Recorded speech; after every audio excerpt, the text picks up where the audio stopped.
13 మార్చు 18 30 June 84 కవి మరణించాడు. ఈ టైంలో ఈ పీరియడ్ లో తను చేసిన ప్రయోగాలు, తను చేసిన రచనలు అన్ని వీటి గురించి మనం తెలుసుకోవాలి. చదువు ఇక్కడ చదువు ఇక్కడ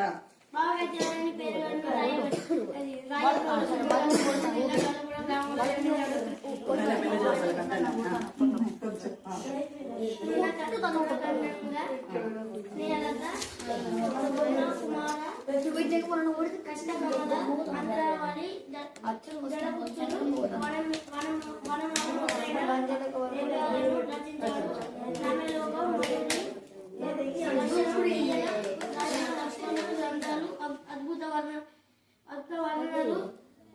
తెలుగు ధనం దేశభక్తి కవిత్యంగా టీచర్ నేను ఎట్లా చెప్తాను అడుగడుగునా కనిపిస్తాను. నువ్వు కనబడతావు.